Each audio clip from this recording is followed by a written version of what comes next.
Hey everybody, Chris here from O'Reilly Auto Parts to show you how to use the EverTough front wheel drive hub press.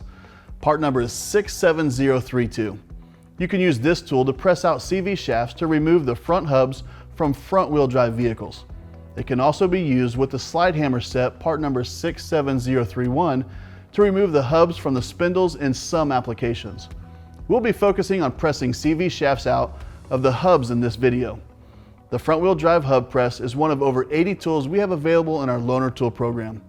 The Loaner Tool program can help you save money on your repairs. Just pay a deposit equal to the cost of the tool and we'll refund your full deposit when you return the tool to the store. So let's get started. As a reminder, always wear eye protection and gloves when you use this tool. Once you've got your supplies together, here's what you'll do. Park on a level surface.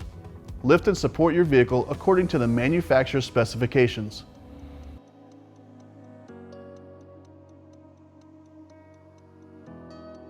Remove the wheel. Remove the nut securing the CV axle to the hub. You may need your axle nut socket set, Loaner Tool number 67068, to do this. Attach the hub puller to the hub using the lug nuts you removed, making sure it's tight.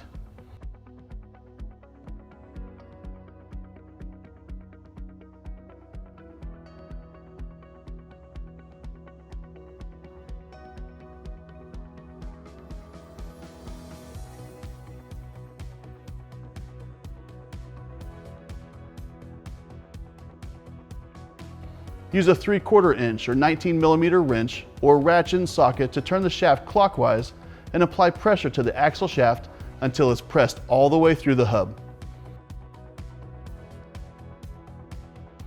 From here, you're ready to continue to disassemble the wheel end for a hub replacement or other tasks.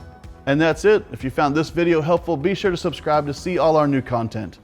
If you have any other questions about our Loaner Tool program, stop by a store. One of our parts professionals would be glad to help. You'll find everything you need for your next project at your local O'Reilly Auto Parts store or O'ReillyAuto.com. We'll see you again soon.